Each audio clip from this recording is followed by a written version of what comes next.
Seu tra...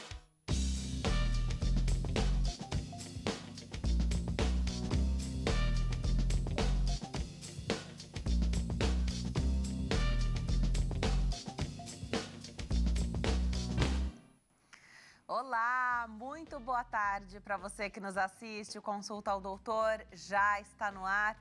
Nosso tema é traumas de crânio. Hoje a gente vai entender tudo sobre esse assunto. Quando a gente fala de cérebro, tudo é muito nobre, né? A gente vai entender melhor as estruturas, falar um pouquinho sobre esses traumas. O que diz, né? Traumatismo craniano fala sobre o que exatamente? Quais são os tipos de traumatismos cranianos? Aproveite a oportunidade para enviar sua pergunta através do nosso WhatsApp. 11 3337 5886. Você participa, pode mandar a sua pergunta através de texto, áudio, vídeo.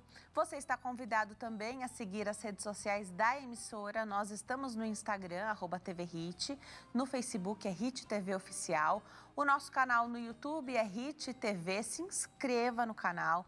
Ative as notificações. O primeiro link, o primeiro ícone que você recebe ali ao entrar no nosso canal, que você vai visualizar, é o da transmissão ao vivo. É isso mesmo. Tá fora de casa, não tem uma TV à sua disposição, não tem problema. Através do canal Hit TV lá no YouTube, você tem acesso à nossa programação ao vivo em tempo real.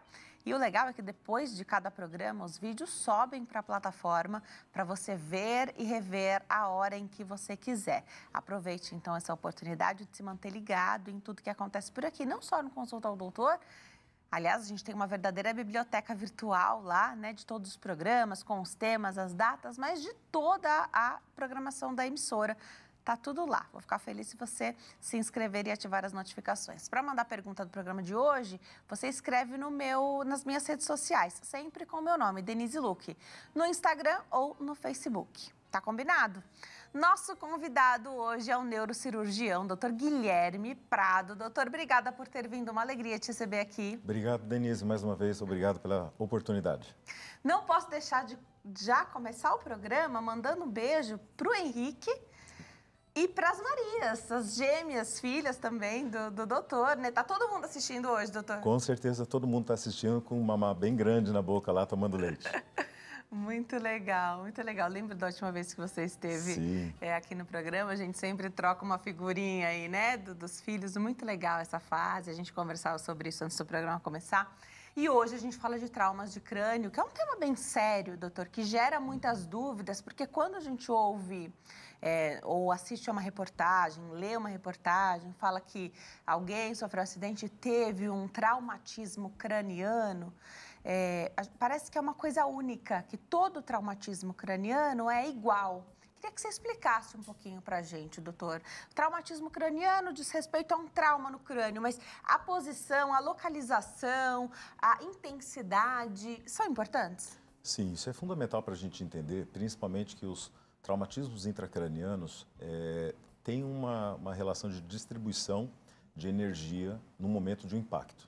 Então, quando a gente fala traumatismo, basicamente é isso. A gente está distribuindo energia de alguma maneira pelo corpo. Quando a gente fala do traumatismo craniano, existem os pilares de reforço do crânio para que eles não quebrem, né, os ossos do crânio e da face, e é uma transmissão de energia dissipada, ou seja, você bate, por exemplo, o queixo, você dissipa energia para a base do crânio, para a região da orelha, tem gente que sangra quando bate o queixo na orelha, transmite para a nuca, para o próprio cérebro. Então, os mais variados graus de transmissão de energia é o que estão implicados nas mais variadas apresentações do traumatismo intracraniano. Deixa eu aproveitar que a gente falou das crianças aqui, né? E é o pesadelo de mães e pais quando a criança está engatinhando, depois aprendendo a andar, bater a cabeça, né? E as crianças, é engraçado, elas fazem isso, né? E você protege, você coloca as quinas, né? Hoje tem uma série de acessórios, a gente coloca tudo aquilo, mas é curiosíssimo como ainda assim eles conseguem nos dar sustos, né? E não é incomum, você falou do queixo, não é incomum você ver adultos que tem aquela cicatriz discreta, mas você sabe que tem uma cicatriz ali, né? Dos meninos fica evidente porque não cresce a barba, né, naquele lugar. E aí você pergunta esse histórico e aí me vem à tona a lembrança quando você fala sobre essa dissipação de energia. Exato. E tem um porquê disso. Isso que é interessante. A gente, com o envelhecimento do corpo, com o crescimento do corpo, a gente assume proporções, né? Então, existe no adulto a grande proporção do tórax, do abdômen, né? Te deixando o eixo fixo, em pé, junto com as pernas, a compensação pelos braços e a cabeça norteando toda essa dança do equilíbrio. A criança, você inverte tudo isso, porque há uma grande proporção de líquido na criança, né? E as crianças têm a cabeça maior do que as dos adultos, proporcionalmente em relação ao corpo. Então, a tendência física é de que a criança caia. Ela cai, seja porque ela não tem equilíbrio, seja porque acidentes domésticos, por mais que você bem ponderou, a gente protege, mas eles podem acontecer, e elas caem pela desproporção do crânio com o corpo, porque a cabeça dela é muito grande em relação ao corpo e tende a projetar a criança sempre para frente, para cair de cabeça no chão. E o que mais tem, e hoje ainda mais com o advento aí da internet muito bem estabelecido, os canais no YouTube, o que mais tem é pediatra fazendo uma ponderação de que queda merece o maior cuidado ali dos pais, porque a criança que cai mais, ou né, a criança que é mais arteira, por assim dizer, os pais não vão, ainda mais em 2 anos de pandemia agora, ninguém ficou levando desnecessariamente criança ao hospital, né? Sim. Saber esse conceito, entender um pouquinho, cair de própria altura, cair de um lugar mais alto. Hoje as camas são bem altas, né? Sim. E cair da cama é um clássico. Não só o clássico cair da cama, mas a criança quando rola no sofá, os sofás estão subindo também, alguns de altura. Os pequenos acidentes domésticos, principalmente com escadas ou com desnível que tem no chão da casa, às vezes numa brincadeira, seja brincadeira na escola, seja brincadeira com os amigos na rua, seja em casa, né, com algum objeto mais pesado. Então são ponderações que a gente tem que tomar muito cuidado. Eu me lembro, quando trabalhava mais no SUS, logo tinha lançado aquelas televisões de tela fat, né, fininha, e ela ficava em cima do móvel. E a criança via aquilo, botava a mão e puxava. Então teve uma leva muito grande de crianças que as televisões se projetavam e caíam na cabeça delas. Então é importante a gente sempre entender essas coisas para a gente tentar antever o que a gente puder, mas também não sermos super protetores e impedir o desenvolvimento, né? Então ficamos presos 2 anos e agora a gente tem que voltar à vida com segurança, com responsabilidade, mas voltar. Muito legal. Então, quando a gente fala de... A gente pode voltar e falar um pouquinho das crianças também, que eu sei que tem capítulos aí até bem sensíveis que a gente vai comentar um pouquinho. Mas quando a gente fala de um adulto, a gente pensa em traumatismo craniano, em acidentes com carro, acidentes de moto. O que é que chama mais atenção, assim, quando o assunto é acidente e traumatismo craniano? 3 acho que são as principais variáveis. A primeira é a energia envolvida, né? Ou seja, o quão rápido está esse veículo, estava esse veículo enquanto foi atingido ou por algum outro veículo ou quando ele parou em algum anteparo. A segunda e fundamental é a questão da proteção dos passageiros e dos equipamentos que o carro dispõe de segurança. Então, óbvio, cinto de segurança, inclusive no banco traseiro, acho que essa é uma mensagem fundamental de passar para todos que estão nos assistindo e para quem puder ter alcance ao seu programa, porque não é o fato de estar no banco de trás que te impede ou que não necessita do banco traseiro. O banco traseiro, ele projeta as pessoas para frente, então não raro a gente vê imagens na internet de pessoas sendo jogadas para fora do veículo, estando no banco traseiro, às vezes projetando no para-brisa, saindo do carro. Então, é horrível. Infelizmente, não estavam usando os equipamentos. E a própria questão do veículo, né? O veículo ter boas condições, então aquela questão de saber se o carro realmente está em condições de uso para uma viagem ou para um transporte, pneu em condições, calibragem, enfim, todas as coisas que em casa a gente põe a mão na criança, mas no carro, quem põe a mão no carro? Para cuidar do carro, para impedir um acidente. Então, acho que são essas 3 principais variáveis que a gente sempre tem que considerar. Isso que leva, obviamente, às graduações entre acidentes com traumatismos mais graves ou menos graves, né? Você falou do cinto de segurança e os dispositivos infantis, ali as cadeirinhas, também têm regras, né? Às vezes você traz de outro país o dispositivo, mas se ele não tem o selo do Inmetro, você não tem as certificações aqui, eu acho que até fica sujeito a multas, punições, mas é importante porque o que foi testado aqui é o que a gente deve usar, né? Preferir usar. Exato. Não só pelas certificações de um órgão tão competente como é o Inmetro, que averigua e confirma realmente se o que o produtor está falando é verdade, mas, acima de tudo, os pais têm que saber como usar e como colocar essas cadeirinhas, porque é um outro problema que a gente vê, infelizmente, a minha esposa que está vendo também, ela sabe que eu falo, amor, bota a cadeira, que eu não sei botar essa cadeirinha, então tem um jeito de botar. Então, mais importante do que ter a cadeirinha é saber colocar direito para justamente promover a proteção da criança numa situação de transporte, seja ele apenas para ir ao médico, doméstico, em casa, seja para um transporte em rodovia de uma cidade para outra, coisa assim. Aproveitar e mandar meu beijo para a esposa do doutor que está assistindo também. Obrigada pelo carinho, pela audiência. Agora, doutor, esses dispositivos, eles vão mudando também de acordo com a idade, né? E a gente tem que seguir as recomendações. Então, tem cadeirinhas que só suportam até 15 quilos, e aí precisa ficar virada ao contrário, de costas, né, para o trânsito até 1 ano de idade. Depois você vai para a elevação, para o assento de elevação. Isso precisa seguir e tem as regras, tem o peso da criança, tem cadeirinha que suporta, né, que te acompanha mais anos, tem cadeirinha que já precisa aposentar antes. E hoje tem, né, pensando na questão financeira, tem vários sites de desapego que você não necessariamente perde esse dinheiro se ele tiver, se o equipamento estiver ainda apto para ser usado por outra família, né? Sim, em condições de uso, que é o que a gente estava comentando, exatamente. Relacionado principalmente à qualidade do que você está utilizando, o material, segurança. Então, é uma coisa que a gente não pode negligenciar. Em todo momento a gente tem que se policiar, os pais ou os responsáveis têm que se perguntar se aquilo é seguro, se aquilo está servindo ao propósito que deve, ajustado às particularidades, principalmente de tamanho e peso da criança, tá? Os pais impedirem a vontade louca de tirar as cadeirinhas, porque todo mundo quer, não quero mais cadeirinha, pelo amor de Deus. E as crianças se incomodam às vezes, né? Então, meu filho está nessa fase, viu, doutor? Não quer ficar preso na cadeirinha, mas assim, não tem negociação.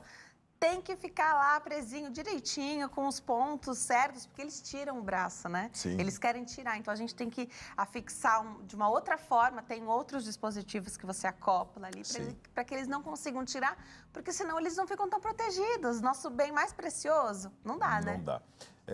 Eu lembro que eu tinha um carro com umas camerinhas atrás, e era botar os desenhos que ele gostava, e isso acabava deixando ele mais calmo. Legal.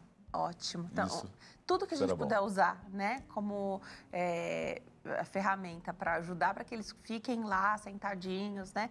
Depois acho que entende mais, né? Mas isso também é importante, que a gente falou do instrumento fixo, né? Porque tem o instrumento móvel. Então, aí eu vou falar exatamente do quê?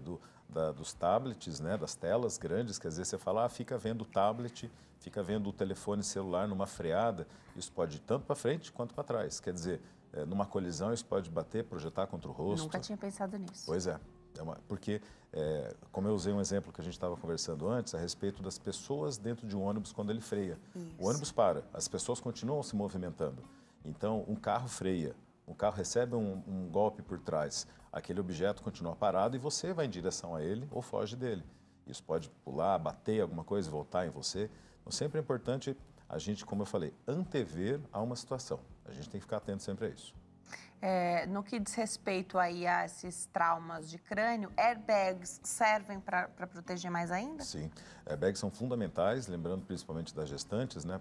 Tem que desativar, no caso da gestante, que é um perigo, mas é uma situação que é possível, porque hoje tem os airbags laterais, né? As cortinas, e as crianças têm os airbags posteriores também, né? Então, hoje em dia, a segurança dos veículos aumentou muito, né? Basta a gente ver que tem a evolução que teve no trânsito e nas marcas de veículos que evoluíram bastante. Hoje tem marcas que asseguram que até daqui a 10, 15 anos não vai ter mortes envolvendo o uso daqueles carros baseado nos testes que se fazem, né? Os crash tests. Além disso, a própria evolução dos materiais que se deformam, que dissipam a energia, que tiram a energia da cabeça ou do corpo da criança. Isso já, popularmente a gente ouve falar isso bastante, né? Antigamente o carro não deformava tanto numa batidinha, hoje ele deforma muito. Você tem um trabalhão depois para fazer o seu carro voltar, né? Levar para consertar, enfim. Mas tem um motivo para isso, né? Tirar a energia transferida para um corpo, seja uma criança, seja um adulto. Quando a gente fala de carro, então nós já entendemos, tem os dispositivos, mas a moto, doutor? Pois é. Não tem. A moto é uma situação que a gente vê muito no Nordeste, né? Não que a gente não veja em São Paulo, mas no Nordeste a gente vê muitas imagens, e quem mora lá, quem viajou, quem conhece, vê muitas crianças sendo transportadas de moto, né? Existe uma legislação a respeito, existe sim regras de proteção,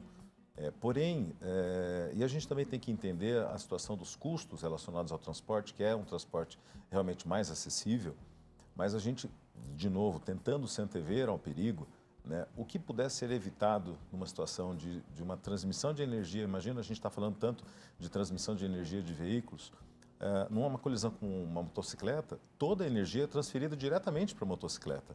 Então, tudo aquilo que você tem de evolução, você retrocede, né, e você, obviamente, dissipa essa energia no corpo ou na cabeça de uma criança. E a gente tem o capacete, que é de uso obrigatório. Mas eu não sou muito desse universo das motos, mas eu sei que tem vários tipos de capacetes. Então, você tem os mais elaborados, que custam muito mais caro, e você tem os mais simples, que também servem, têm suas certificações, mas que, em casos mais graves de uma projeção ali mais violenta, poderia acabar. A gente vê em reportagem, às vezes o capacete fica destruído. Sim. Né? O quanto a isso que você ponderou é bem interessante, porque a gente vê essa evolução muito grande nos mundiais de motobike, né? Que você tem até roupas que inflam airbags internos. Isso. E, obviamente, as crianças não têm isso, inflam principalmente sobre áreas críticas, coluna cervical e os capacetes do crânio, né? O pior problema que tem para quem trabalhou com trauma, e eu via muito isso na época que eu trabalhava muito com trauma na rede pública, é tão menor que a gente até assusta. Não é a qualidade do capacete, é a presilhinha que o pessoal não põe, esquece a presilha. Aí o que acontece? Bateu o capacete e sai, sua cabeça está completamente desprotegida. E o capacete aberto, esse é um grande problema, porque muitos dos traumas são frontais. Então, quando o capacete ele é aberto, lembra, a dissipação da energia, você não tem nada para absorver essa energia. Ou seja, você recebe um impacto direto no crânio, na face, perdão. E isso é transferido para a cabeça. Então, é importante considerar de todas as variáveis, a primeira, pelo amor de Deus, prenda a presilhinha. E a segunda, o capacete fechado. Olha, que coisa simples, né? Eu pensando na tecnologia do capacete, sendo que o mais importante é fechar a presilhinha do queixo. Isso, a gente tem vídeos disso na internet, vários vídeos, principalmente cursos que a gente participava de trauma, e realmente, todo momento o capacete saía. E você vê que, obviamente, nos traumas de maior impacto, maior gravidade, a mortalidade é maior, até 30%, quase que um terço praticamente dos acidentes graves, você está associado com mortalidade, e mais de 50% dos pacientes dos acidentes graves evoluem com morbidades associadas, ou seja, dificuldade de memória, dificuldade de concentração, o olfato praticamente em todos se perde, né, por uma característica que a gente pode falar depois, convulsões que podem aparecer. Então, assim, há riscos de sequelas motoras, obviamente, né? Então, tudo que puder ser feito, a gente sempre tem que ponderar, respeitar isso. Às vezes, a gente releva um plano de menosprezar. Chega a ser até feio falar isso, porque a gente fala, não vai acontecer nada comigo. Às vezes, numa ida à padaria na quadra da frente, uma ida em qualquer outro canto de carro, não vou botar cinto. É esse segundo que muda a sua vida. Infelizmente, em alguns casos, para pior.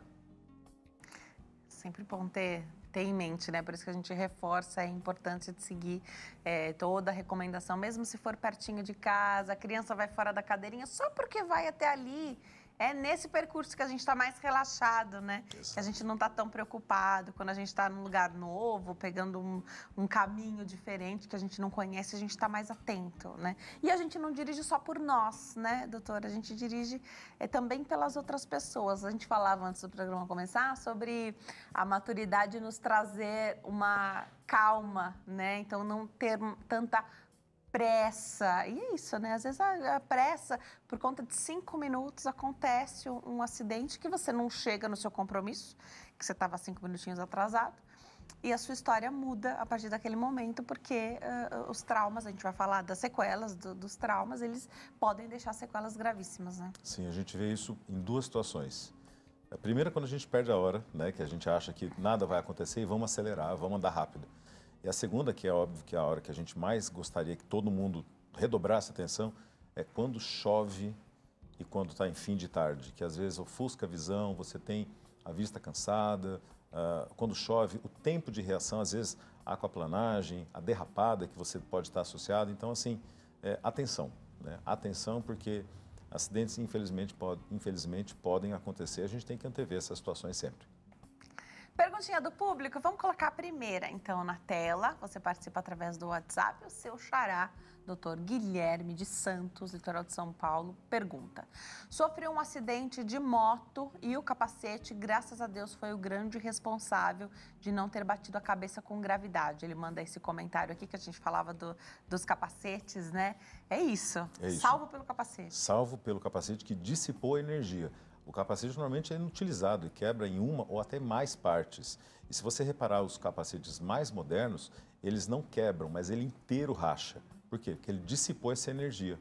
Então, até num traumatismo frontal, acima de 60 km por hora, que esse é o corte de velocidade que você tem, a maior morbidade e mortalidade associada nos traumas de crânio frontais, o capacete ele se deforma como um carro, né, que se deforma. Então, é a tecnologia oferecendo saúde para os pacientes e para os motociclistas que precisam tanto disso, né? Os 2 anos de Uber ou de transporte de comida nesse período aí aumentou, obviamente, a quantidade de acidentes. A gente teve vários exemplos disso. E, infelizmente, alguns tiveram benefício do capacete, outros, infelizmente, não tiveram tanta sorte. Às vezes o garupa tá sem, né? Aquele amigo que foi te ajudar, e aí, enfim, coisas que são terríveis, né? De falar. Doutor, vamos falar um pouquinho sobre esse impacto, então, do acidente. Muitas vezes, o acidente muito feio tem uma lógica de peso e quanto que esse peso se multiplica quando você tem uma batida, assim, dentro do veículo. Às vezes é um curto espaço, às vezes você é projetado para fora.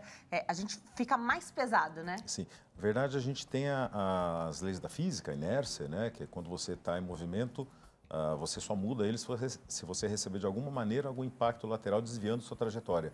Então, quando a gente fala de um acidente, de uma projeção, do paciente ser ejetado de um veículo, por exemplo, em todo momento a gente tem que entender a velocidade, as proteções do paciente, o peso do paciente, que é o que a gente fala que ele aumenta, né? Na verdade, é um cálculo físico que a gente vê o quanto a nossa energia aumenta e o quanto dessa energia se dissipa pelo corpo. Então, o grande problema é que uma batida a 100, 200 km por hora, seu peso vai multiplicar por 20. E o problema é o quanto este 20... o quanto você passando de 80 quilos, passar para 1.500 quilos, quanto disso você transferiu com segurança para algum equipamento de proteção ou quanto disso você jogou para o seu corpo. Então, essa é uma conta feia, uma conta triste, infelizmente precisa ser feita, mas hoje a gente tem um alvo aí de velocidade, inclusive urbana, né, em torno de 60 km por hora, que é uma velocidade dita dentro do aceitável, que até envolvendo uma colisão, você tem tempos de reflexo, você tem uma menor transferência de energia.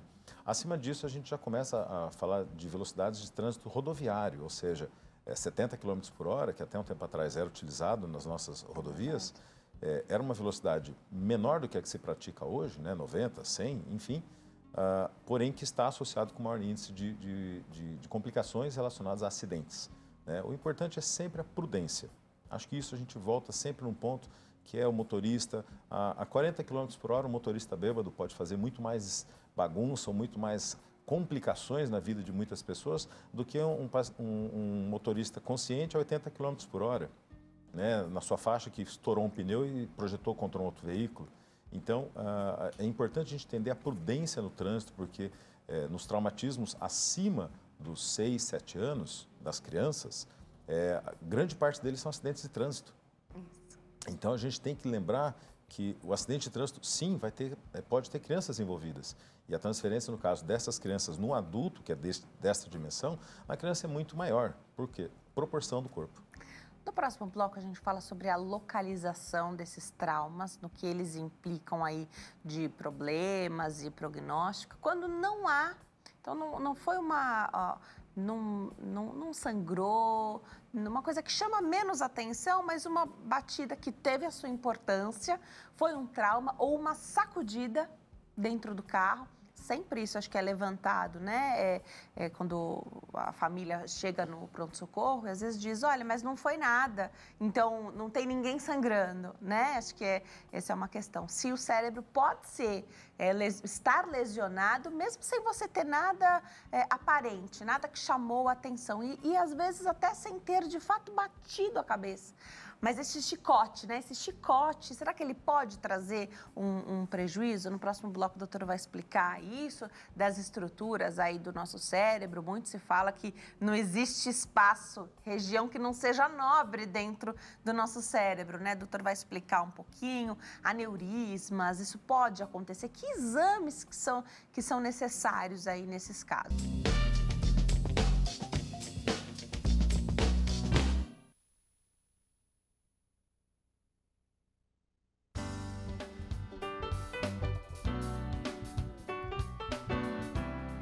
Nós estamos de volta, hoje falando sobre traumas de crânio. Aproveite a oportunidade para mandar sua pergunta através do nosso WhatsApp, 11 3337 5886. Antes de voltar para o nosso bate-papo aqui, falar um pouquinho dos tipos de traumas, a gente vai ter a oportunidade de assistir a um recadinho Graça Filmes. Bom filme para você. É inacreditável o que a Graça Filmes preparou para você. A plataforma dos cristãos, repleta de filmes e desenhos para você e sua família se divertirem juntos. Acesse agora www.bomfilme.com.br. Conteúdos de valor para sua diversão e edificação. Para mais informações, ligue 0 Prestadora 21 2141 3510 ou pelo WhatsApp 21 96858 1951. Bom filme a serviço do rei. De volta com a nossa entrevista, hoje falando sobre traumas de crânio com o doutor Guilherme Prado. Ele é neurocirurgião. Chegou a hora agora, doutor, de você explicar para a gente um pouquinho dos tipos de traumas. Então, o que a gente tem? Como é que isso é classificado? Os traumatismos, a gente tem uma classificação em leve, moderado a grave. E a gente tem os traumatismos classificados também no grau de lesões, né? Então, o traumatismo leve é um traumatismo que a criança não tem alteração no nível de consciência e não tem sinais de alarme, vamos dizer assim. Aí entra um ponto interessante, principalmente com irritabilidade, vômitos, né? Muitas crianças vomitam quando batem a nuca. Quantas vezes eu tenho que ficar preocupado se vomitar? Então, nos traumatismos moderados, vômitos de 4 até 6 vezes é classificado como um critério maior de gravidade. Então, ela já não é um trauma, não é uma criança com trauma leve, já é uma criança com trauma moderado. A sonolência, nas crianças abaixo de 2 anos, por exemplo, a irritabilidade, a alteração de comportamento, o choro excessivo já faz com que essa criança não tenha mais a classificação de normalidade ou de aparente normalidade e entre numa classificação de grau mais de grau moderado do traumatismo. E já naqueles pacientes que perderam consciência prolongadamente, muito mais do que 1 minuto, mais do que 6, 7 episódios de vômito por hora, extrema sonolência, convulsões, paralisia de força de um dos lados do corpo, coma, né? Essa paciente entrou em coma, essa paciente classifica-se como um traumatismo grave. Em relação ao grau dos traumas, eles podem ser primários, ou seja, você tem mecanismos de transmissão de energia para a cabeça, seja com traumatismos penetrantes, por exemplo, perfurações do crânio, lacerações ou cortes, né, que a gente às vezes pode ter, sim, na batida de crânio, esses sintomas de que houve uma grande transmissão de energia com ruptura da pele, por exemplo, as fraturas ou os afundamentos do crânio, né, e na criança que abaixo de 2 anos, por exemplo, abaixo de 1 ano, perdão, que a moleira existe, né? Então, a moleira muito projetada, muito abaulada, externalizada, é um sintoma de gravidade, que a gente também tem que se preocupar com isso. Então, estes sinais demonstram os graus de traumatismos primários por lesão, ou seja, os hematomas, os cortes, um hematoma comum que pode dar também nesses pacientes é o hematoma de órbita, né? O sinal do panda, do guaxinim, fica roxo. E atrás da orelha. Então é importantíssimo o cirurgião do pronto-socorro sempre olhar atrás da orelha. Os próprios pais podem olhar atrás da orelha. Começou a ficar roxo, há uma chance de uma fratura do crânio. Então são pontos que a gente tem que ponderar para os pais, orientar de uma maneira bem clara, para falar, olha, busque por isso. E o médico tem que procurar isso também. E isso mostra os graus de traumatismos relacionados ao mecanismo primário. E o secundário, às vezes você tem um capotamento de veículo, mas você tem uma desidratação, uma perda sanguínea, alguma situação que obstrua, por exemplo, a respiração. Então você tem lesões que não são da cabeça, mas vão prejudicar, vão ser secundárias ao traumatismo e podem prejudicar, obviamente, o funcionamento do cérebro e os mecanismos de compensação do funcionamento do cérebro após um acidente.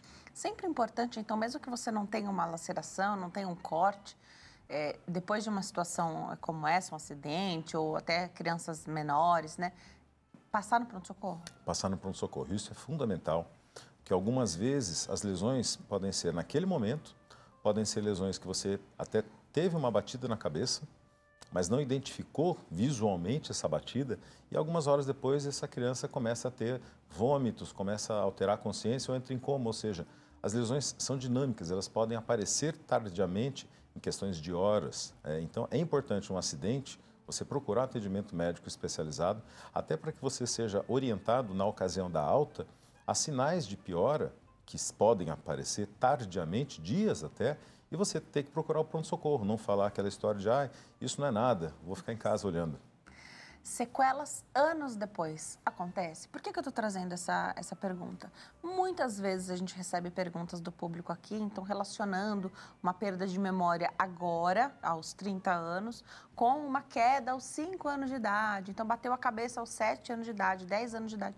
Existe esse gap tão grande? A não ser que você tenha, no período entre o início do sintoma da perda de memória, no seu exemplo, ao acidente lá atrás, que neste período haja alguma alteração, seja de raciocínio, de memória, de convulsões, por exemplo, isso poderia ter relação.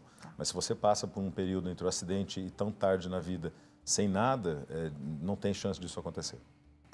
Então, é no pronto-socorro, é numa avaliação médica que você vai saber qual foi o tipo de trauma, qual foi o nível, então, que isso aconteceu, que grau que se deu, né? Se leve, moderado, grave.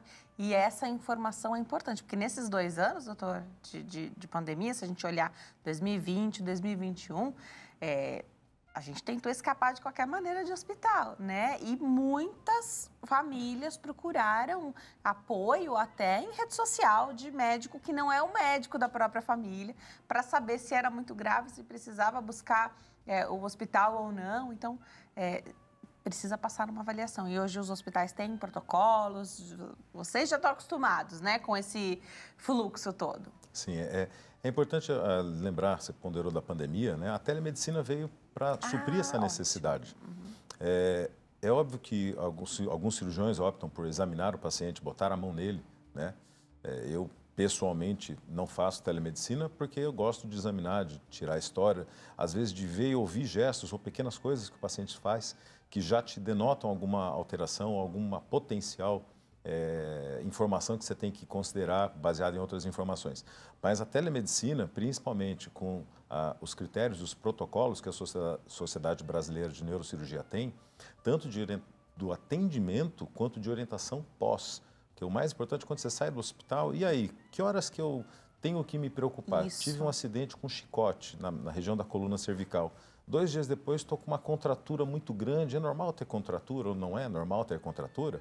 Pode ser. Agora, o que não é normal é você ter uma contratura e perder força.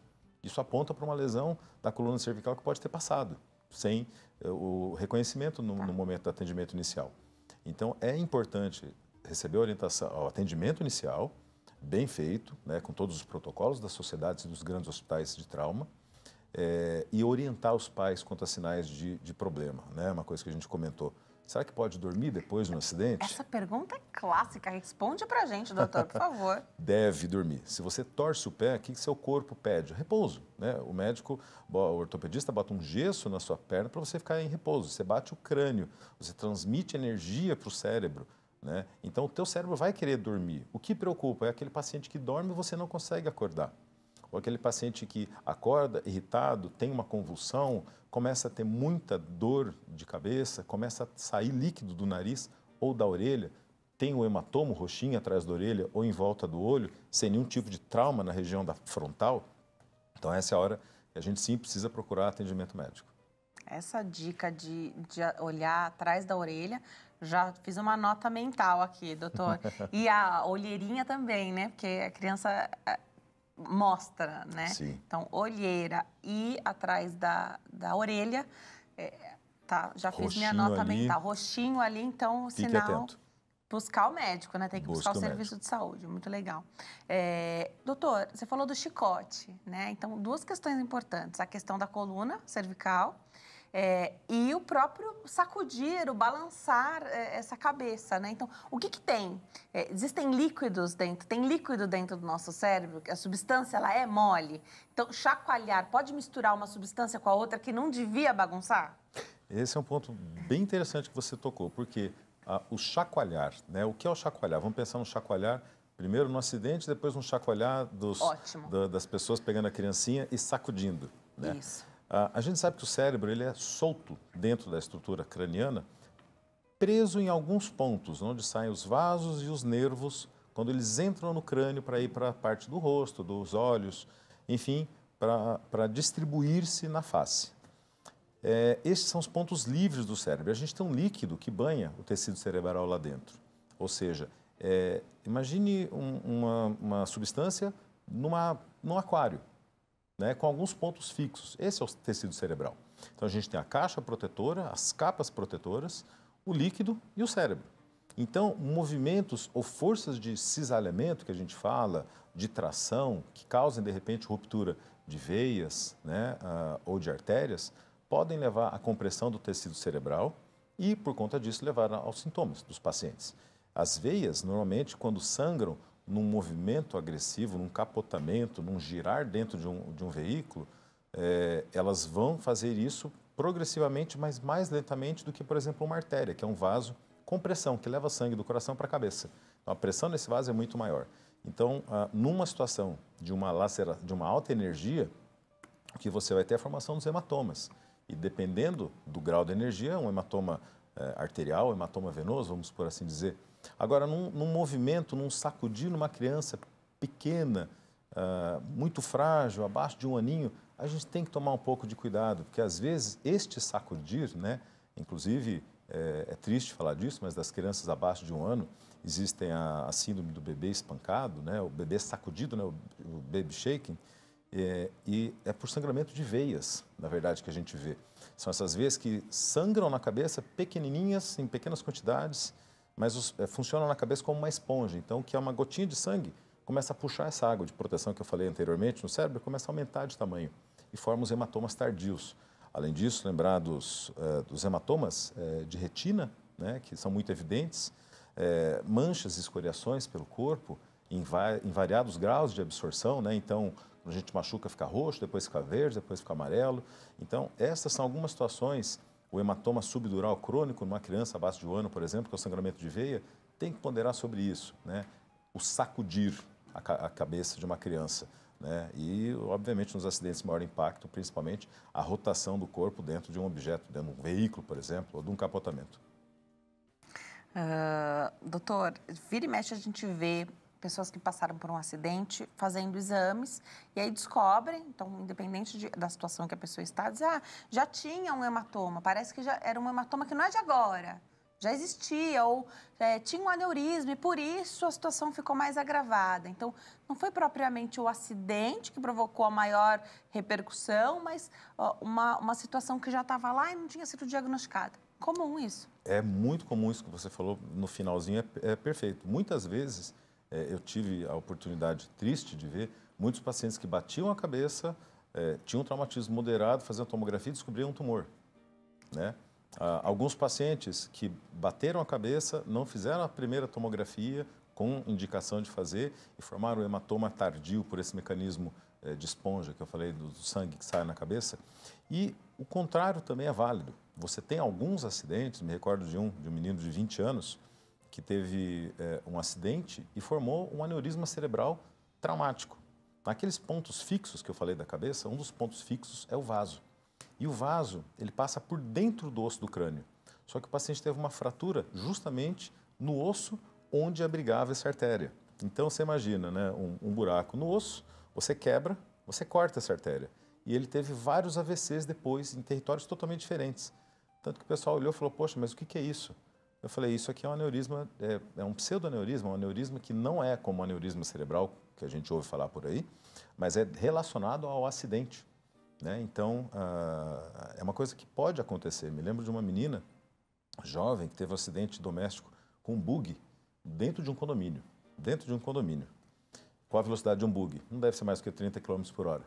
Só que ela chegou no hospital não mexendo os braços, não mexendo um dos lados do corpo, pleno e totalmente, e mexendo um pouco mais o outro. Na hora que você faz essa avaliação, você imagina que tem uma lesão na coluna cervical, e foi o raciocínio do pessoal lá. Só que a gente já tinha alguns sinais sugerindo edema cerebral de maneira assimétrica. Então, na verdade, ela rasgou um vaso que vai do coração para a cabeça, no pescoço, ocluiu totalmente, e o outro estava se movimentando, estava ainda com fluxo.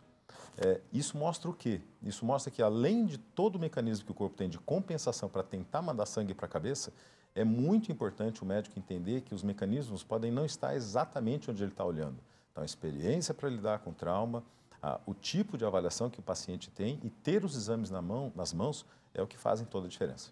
E aí, são horas para você tomar uma decisão que vai salvar a vida dessa pessoa? Minutos? Minutos. Horas para alguns hematomas na cabeça, você não consegue voltar. Tem minutos. Minutos. É por isso que é importante saber. Você vai viajar para um lugar diferente, né? Depois que eu me tornei mãe, eu não fiz ainda essas viagens, mas saber onde é que tem os hospitais próximos, esse tipo de informação, ainda mais quando é lugar que a gente desconhece, né? Porque se acontece alguma coisa, você precisa ter o suporte médico, não dá para precisar de um helicóptero ou um meio de transporte mais escasso, né? Para chegar ali até o serviço de saúde. Você falou que a resposta às vezes não está onde as perguntas estão sendo feitas, né? Esse tipo de avaliação, então você muitas vezes está com o paciente ali desacordado e ele não pode te dizer exatamente o que aconteceu, né? Então, bateu cabeça, não bateu cabeça, foi senti que a coluna é que está doendo, às vezes ele não consegue te responder também. E aí falta uma meio importante, né? Um meio importante de trazer essa informação, não? Sim, esse é o conceito das equipes de trauma, né? Então, cada vez mais os hospitais referências de trauma, a gente vê isso muito no SUS, em alguns hospitais até privados, da rede particular, que você tem equipes à disposição, assim como a retaguarda do diagnóstico toda nas suas mãos. Então, o líder dessa banda sempre é o cirurgião geral, é o cirurgião do pronto-socorro, o cirurgião do trauma. É ele que, por exemplo, num paciente desacordado, todas as informações que chegam são extremamente importantes. Então, as informações coletadas pela equipe de atendimento pré-hospitalar, o próprio SAMU, no momento do acidente, como é que estava essa criança ou essa pessoa no momento do acidente, qual a posição que ela estava, tinha alguma deformidade no corpo ou não tinha nenhuma deformidade no corpo, ela estava inconsciente há quanto tempo, aproximadamente, tinha sido o acidente, né?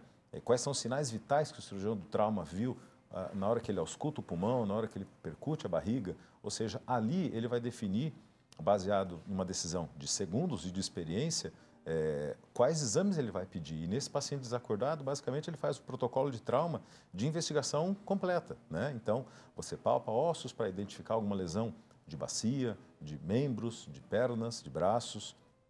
Você faz uma palpação da coluna total, identificando, por exemplo, uma reação, o paciente que estava sem reagir, você aperta a coluna, ele reage, quer dizer, aquele é um ponto que dói. Tá. Então, aquele é um ponto que dói, vamos olhar na coluna naquele ponto. Tá. Você escuta o pulmão e você não tem som de um dos lados, quer dizer, por algum motivo, teve uma fratura que perfurou a pleura e o pulmão não está respirando.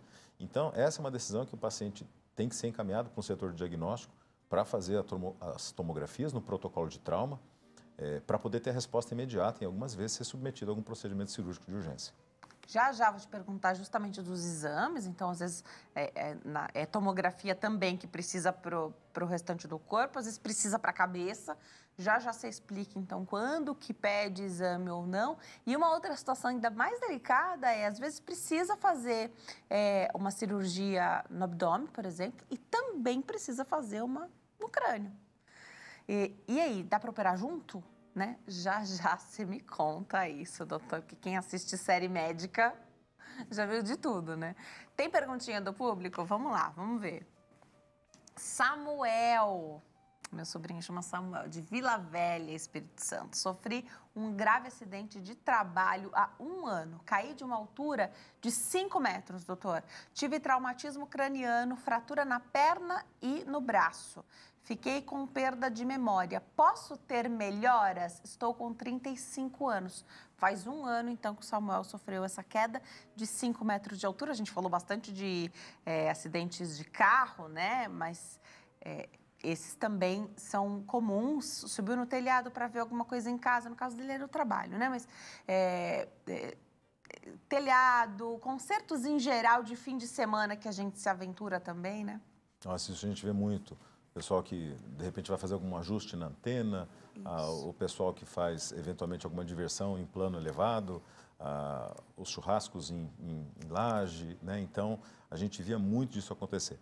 Quando o Samuel pondera explica o que aconteceu com ele, então a gente tem 3 informações importantes ali. Primeiro, o acidente há 1 ano. 1 ano é o intervalo que a gente, em neurocirurgia, considera como o divisor de águas. O que você conseguiu recuperar até 1 ano, é uma chance boa que você tem de não ter nenhum problema futuro após esse período. Se você não recuperou isso em até 1 ano, as chances de recuperação são menores. Infelizmente, cérebro e medula não se regeneram. Então, a partir do momento que você lesa, você destruiu a estrutura cerebral e ela não tem a capacidade de se regenerar. Nervo tem, cérebro e medula não. O traumatismo dele, ele machucou o braço, machucou o crânio, quer dizer, teve uma alta cinética envolvida, né? Ele caiu de 5 metros e o corpo parou de uma vez no solo. Então, toda essa energia foi transferida para a cabeça com algum grau de cisalhamento, com certeza. Então, a memória, o que é importante para o Samuel fazer?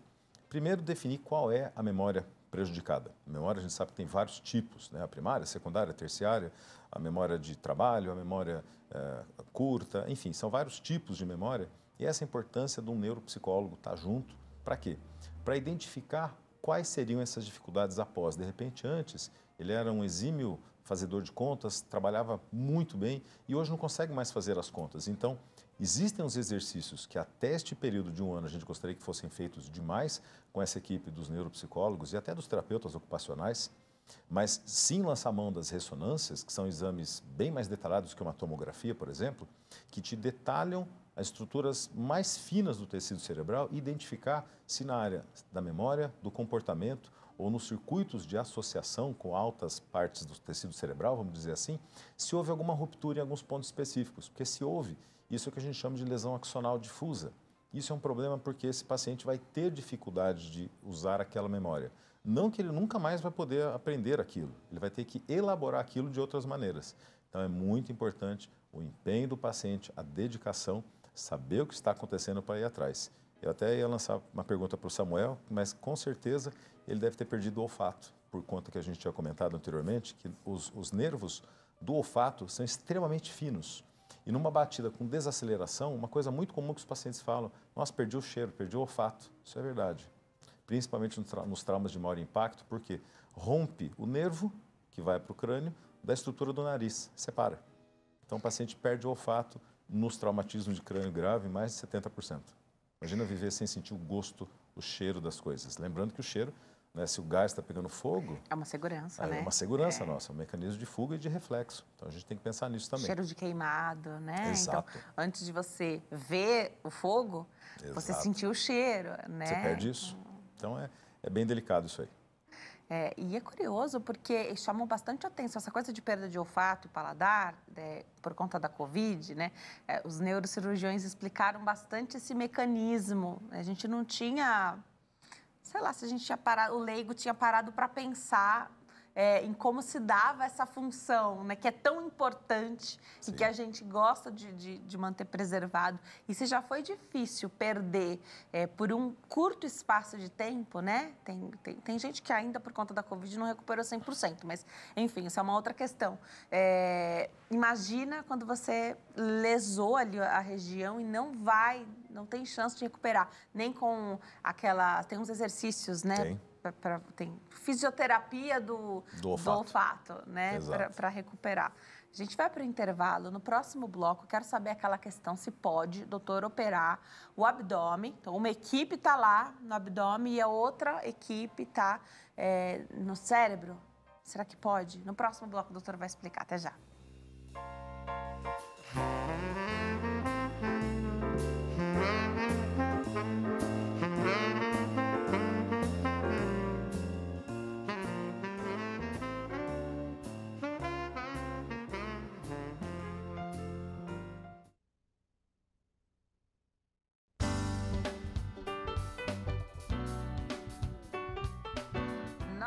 Estamos de volta hoje falando sobre traumas de crânio, aprendendo muito com o Dr. Guilherme Prado. Ele é neurocirurgião, está explicando tudo aqui para nós. Aproveitar e convidar você a participar através do nosso WhatsApp 11 3337 5886. Já tem pergunta do público. Vamos colocar na tela, você participa através do nosso WhatsApp, tem sua dúvida respondida agora.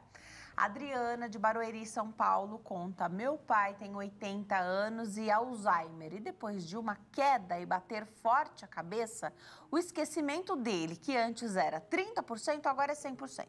Por quê, doutor? Isso é um sinal de alarme, um sinal de gravidade, que a gente precisa identificar se no crânio dele houve lesões definitivas, nos axônios, nos nervos da cabeça, vamos dizer assim.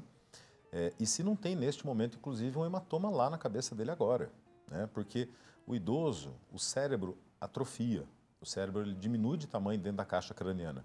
Então, numa eventual batida, numa queda até sem tanto impacto físico, uma veinha pode sangrar, como na criança.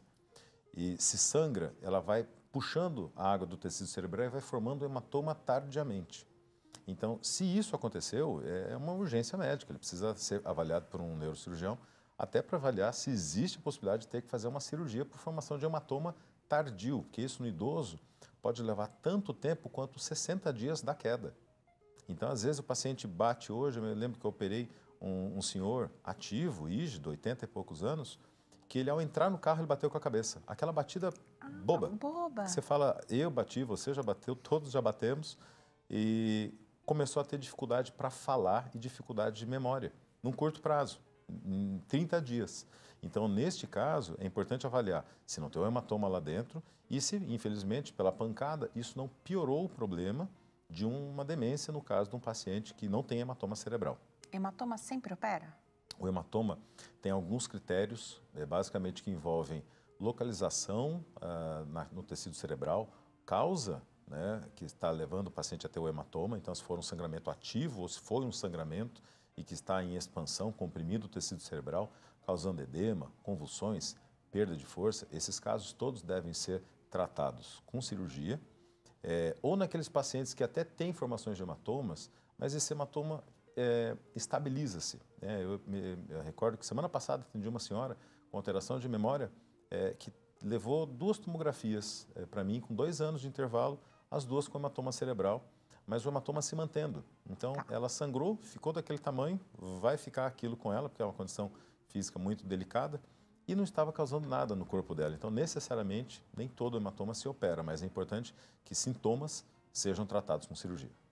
E aí, lembrando, né, quando são idosos e tem a questão do Alzheimer, a gente já tem o diagnóstico de Alzheimer, não negligenciar, né, essa mudança.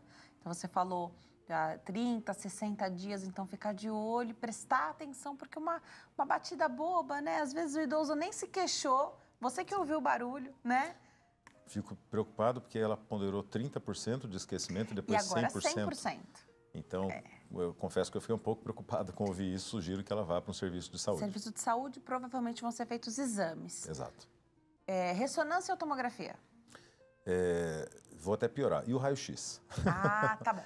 O raio-x, hoje, então, a rotina de trauma não se utiliza mais. Tá? O raio-x era utilizado muito no passado, mas ele não provê informações como a tomografia provê. A ressonância é um exame que demora para ser feito. É um exame que, apesar de não emitir radiação, ele é muito lento de ser processado. E como a gente ponderou, o trauma, você tem minutos para tomar uma decisão. Então, o exame elegível para o trauma é a tomografia, seja de crânio, seja de tórax, seja de abdômen, seja de pelve, apesar de emitir radiação. Mas é um exame que, por ser feito em segundos, nas máquinas mais modernas, você consegue identificar o protocolo corpo total, qualquer lesão no corpo. Né? Em 1 minuto de tomografia, você faz tomografia de corpo total. Então, você identifica onde tem problema e atua para resolver. Agora, o que chama atenção na ressonância, tendo a disponibilidade, tendo o tempo hábil para se fazer, a ressonância você precisa ficar parado, né? Então, mais tempo do que você também tem que ficar parado da tomografia, mas é um curto espaço de tempo, né? Para um idoso, para criança, a ressonância pode ter suas complicações aí, porque de difícil execução? Sim, isso é fundamental. Uma criança, para fazer uma ressonância, obrigatoriamente vai ter que ser sedada. Um idoso, obrigatoriamente, vai ser sedado. Um idoso com Alzheimer, que pode ser agitado e ficar na mesma posição, se a gente na mesma posição, depois de 1, 2 minutos, já quer se movimentar, o braço está dormindo, o bumbum está incomodando, deixa eu virar meu joelho. Dá coceira, dá tudo, né? O exame na ressonância ele tem que ser interrompido e reiniciado do zero. Então, não dá para aproveitar, por exemplo, uma tomografia que você para, não, daqui dá para fazer, volta a sequência e continua. A ressonância não dá. Então, a ressonância é guardado mais para você identificar algumas perguntas mais específicas, bem específicas. Por exemplo, a memória alterada no trauma, será que tem alguma justificativa? E a tomografia para você tomar uma decisão imediata. Tá. Perguntinha do público, vamos colocar na tela, vamos lá. Pergunta que chega através do WhatsApp, Eliane, de Macapá, Amapá. Quando um baque na cabeça de uma criança pode ser perigoso? Meu filho de 2 anos caiu de uma escada de 3 metros e fez um galo na cabeça. 2 anos, 3 metros, galo na cabeça. Muita energia envolvida, 3 metros com a proporção do corpo da cabeça. É muito alto. Houve, de alguma maneira, transferência de energia para o crânio dessa criança. Os traumas frontais, os galos na região da fronte, da testa, não mostram para a gente um sinal de gravidade tão grande, por exemplo, quanto na parte das têmporas, que o osso é mais fino, né? Ou da região parietal. E principalmente que se você passa a mão e você sente um desnível, um degrau, isso possa sugerir uma fratura do crânio desse paciente. O importante é como ele ficou depois disso. Seguramente, se esse paciente chegasse no pronto-socorro no meu dia de plantão, eu faria uma tomografia dele, com toda certeza. Vale a tomografia nesse caso, Vale a tomografia nesse caso, para serem descartadas fraturas, hematomas, alterações na face, a saída de líquido da espinha, por exemplo, pelo nariz ou pela orelha. Então, tudo isso teria que passar por uma avaliação mediante uma tomografia inicial. E é importante que depois de um acidente como esse, os pais saibam que pode ser perigoso. Sonolência, depois de algum tempo, a incapacidade para falar algumas coisas, porque a criança não vai falar que está confusa. Ela vai tentar falar relógio, ela vai falar caneta. Então, a troca de palavras, o esquecimento de pessoas ou de coisas simples que anteriormente não tinha nenhuma dificuldade, hoje passa a ter, a dificuldade de coordenação, desmaios, né? Saída de líquido, os roxinhos, como a gente comentou, líquido pelo nariz, pela orelha, agitação, irritabilidade, sono excessivo. Então, essas são situações que o médico explica isso e depois de 1 semana, 10 dias, até 60 dias, essa criança tem que ser avaliada também tardiamente para serem descartadas essas eventuais alterações tardias no trauma. Então, como idoso, a criança também precisa ser avaliada depois de um traumatismo, quanto maior cinética e força envolvida, tardiamente por um especialista da área de neurocirurgia ou neurologia. Inspira muito cuidado, né? Criança e idoso. Inspira muito cuidado. E a criança às vezes levanta e segue, né? Mas me chama a atenção também algumas repercussões tardias que podem acontecer. Então, não houve nada ali de gravidade para essa família levar para o hospital, mas tempo depois uma dor nas costas, porque essa batida, a gente pensa muito na cabeça, né? Mas uma repercussão na coluna também pode acontecer, né? Sim, sim.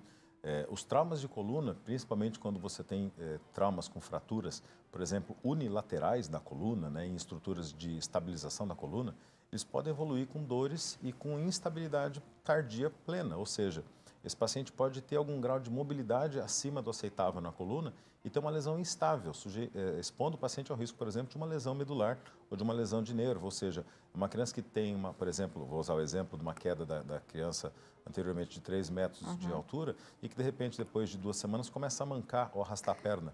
Isso. Então, são coisas que, assim, é importante os pais saberem, é importante saberem que, principalmente, não está normal, procure atendimento médico. Não está como era antes, tem que ser reavaliado.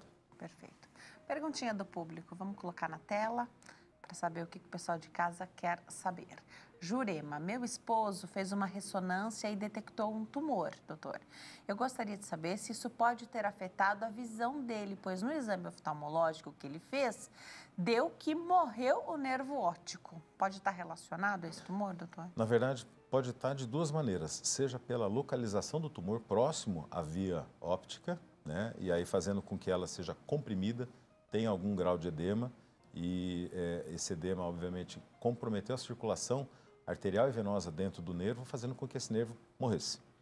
E, em alguns casos, alguns tumores causam um acúmulo de líquido na cabeça, e esse acúmulo de líquido na cabeça faz com que haja compressão de algumas estruturas da circulação do líquido da cabeça e do nervo, da estrutura do nervo da visão. Ou seja, o grande problema é a hidrocefalia de longo prazo. Então, esse é um caso que, assim, um tumor intracraniano descoberto precisa ser ponderado, mas esse com tratamento, obviamente, cirúrgico, seguramente. Agora, tumores cerebrais são um capítulo à parte, né? Que a gente poderia ficar outro programa aqui inteiro só falando sobre isso, porque mesmo os benignos, é isso que chama bastante atenção, podem causar repercussões terríveis no organismo e podem precisar de cirurgias que são tão delicadas quanto as repercussões que o próprio tumor benigno ocasiona, né? Exato, importante falar disso quando tumor maligno, todo opera, não opera, um tumor benigno, bati a cabeça e descobri um tumor, o que eu faço? Então, isso acontece também, você falou, né? Já então, aconteceu algumas vezes. Bate a cabeça, vai lá só para ter certeza que está tudo bem. Você não faria esse exame, você não saberia desse tumor, mas uma vez que ele está lá, aí você tem que tomar uma atitude, né? É a situação que eu falo no pronto-socorro para os próprios pacientes, é o trauma providência divina, né? Santa batida na cabeça. Isso que não foi nada, mas vai te fazer olhar ali para um lugar que primeiro é aquele balde de água fria, né? Que ninguém quer ter uma descoberta dessa, mas que em contrapartida é o que vai te salvar, porque não causaria provavelmente uma repercussão, né? Sim, nos tumores, quanto mais cedo você atuar, antes dos sintomas de compressão acontecerem, mais fácil o paciente tem, mais facilmente o paciente pode se reabilitar. É importante você sair ganhando dessa doença tão difícil com as neoplasias do crânio, mas, obviamente, ponderar sobre riscos e benefícios. Muito legal. Agora de volta para o nosso bate-papo, traumas de crânio. Deixei pergunta para o doutor Guilherme para saber se é possível, né? Então, a gente está falando de traumas, emergências, acidentes, operar o crânio ao mesmo tempo em que outra equipe está operando outra parte do corpo, abdômen, por exemplo. Doutor, é possível? Ponderando que o trauma é uma situação que você sempre sai perdendo, né? Você tem que fazer o possível pela vida do paciente. Em situações em que isso acontece, sim, você tem que ponderar. Me recordo de um caso, na época que eu atendia no hospital de trauma, um paciente com hematoma cerebral, vítima de um acidente automobilístico em rodovia, que também teve um trauma abdominal e um trauma de pelve, de bacia. Teve uma fratura de bacia. Essa fratura de bacia precisa ser fixa, uma vez que se você não fixar essa bacia, o paciente vai morrer em alguns minutos. O trauma abdominal é um trauma de baço sangrando, Na abertura foi identificado que também tinha lesão do rim, também teve que fazer a retirada do rim do paciente. E eu tentei deixar a cabeça do paciente localizada do melhor jeito possível para que eu pudesse operar, mas que eu não atrapalhasse as outras equipes. Infelizmente é possível, né? A gente pode fazer isso, mas mostra situações de gravidade. Esse paciente saiu, sobreviveu, mas assim que você tem que fazer tudo que você está ao seu alcance. Então, às vezes, até quando não está muito escrito, digamos assim, você tem que tentar fazer sempre o possível. Não é a condição ideal, mas era o que dava na hora, né? Era o que dava na hora. E eu fiz a pergunta pensando em 2 equipes e o doutor não só disse que isso é possível, como ele participou com 3 equipes, né? Ortopedia, cirurgia e a neurocirurgia junto. Meu Deus. Doutor, você falou da reabilitação. E muitas vezes, depois de um susto como esse, né? Então, de um trauma muito grande, a recuperação, assim, o fato da pessoa ir para casa ou sair de UTI, estar num lugar, né? Nem que seja ainda no hospital, mas já num quarto, isso já traz um alívio maior para essa família, que muitas vezes não vai pensar na reabilitação ali naquele primeiro momento, ou pelo menos oferecer tudo, né? Porque acho que precisa vir com força para a reabilitação, porque você falou de um tempo que é curto, né? Para que seja possível trazer, né? Então, a habilidade de volta ali, recuperar mesmo, reabilitar. Você falou de um curto espaço de tempo, 6 meses, 1 ano. Então, tem que pensar, já tem que vislumbrar a melhora do paciente, né? Sim. Importante também reconhecer a figura dos profissionais da fisioterapia, dos próprios terapeutas ocupacionais, os profissionais que tocam o paciente, os enfermeiros, né? Que todo momento estão ali fazendo a reabilitação do paciente. Quando a gente fala das crianças, especificamente, o cérebro está em desenvolvimento até os 7, 8 anos, né? Algumas áreas visuais terminam de se formar nessa idade. Então, numa criança, eventualmente, que tem um traumatismo de maior impacto, com lesão de medula ou lesão craniana, ela vai ter que reaprender tudo. E isso é muito interessante pela plasticidade que a criança tem do tecido cerebral, de reaprender, de fazer novos caminhos. E a fisioterapia, basicamente, ela não faz novos neurônios. A gente já tem todos os neurônios que a gente vai ter para o resto da nossa vida, mas a gente faz conexões. É o fazer conexões que você amplia a memória, amplia a sua capacidade, amplia a sua destreza, amplia seu conhecimento e, no caso de um paciente que está em reabilitação, uma criança em reabilitação de um traumatismo, você reaprende a andar, a falar, a se movimentar, a coordenar os movimentos. Então, é fundamental que essa fisioterapia comece ainda, no teu exemplo, na enfermaria do hospital. Normalmente, ela já começa na UTI, inclusive, para que não haja perdas de habilidades. E que numa situação de lesão de medula ou de lesão craniana, que complicações secundárias a esses traumas possam ser tratadas e atenuadas essas complicações, né? Algumas, infelizmente, vão acontecer, as morbidades relacionadas aos acidentes, as convulsões, as dificuldades de memória, mas algumas outras você consegue atuar muito, principalmente a espasticidade nos pacientes que têm a lesão medular, que assumem a postura de flexão das mãos, que você consegue colocar órteses, fazer botox, por exemplo, o uso da toxina botulínica pós-trauma é fundamental de ser feito para reduzir essa espasticidade que isso dói. Então, imagina você ter uma cãibra 100% do seu dia, né? E numa criança que muitas vezes pode estar severamente comprometida, não consegue falar. Então, é importante a posição do fisioterapeuta e das equipes multidisciplinares nesse sentido aí. Doutor, você falou de repercussões tardias aí das lesões, né? E lesão medular? Pode, então, naquele momento, não houve nenhuma perda de movimento, ou pelo menos não tão severa, para chamar essa atenção, mas ir perdendo depois, você pode ter uma lesão medular tardia? Pode.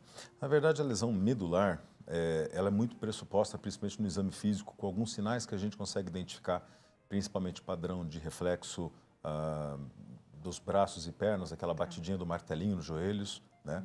Alguns reflexos que a gente pondera na região perineal, por exemplo, e toque, sensação, né? Então, essa é a avaliação inicial do paciente vítima de um traumatismo que a gente pondera, e além das imagens da coluna desse paciente.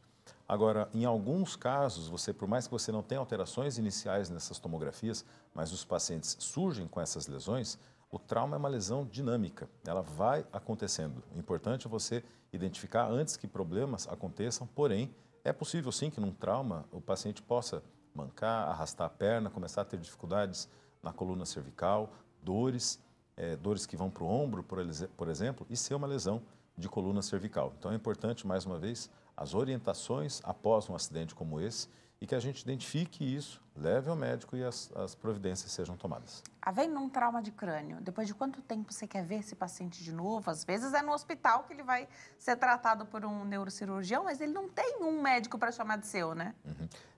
Os meus pacientes, ou aqueles que eu atendo, eu sempre tento deixar isso bem claro à família, que o importante não é o Dr. Guilherme atender esse paciente, mas é que algum médico, 30 dias após, veja esse paciente. Muitas vezes eles voltam comigo, alguns estão de passagem por São Paulo, pela região. Então, enfim, o importante é ele ter essa assistência, não deixar de procurar, porque tardiamente as coisas podem aparecer e quanto antes você identificar isso, menos as chances de complicações.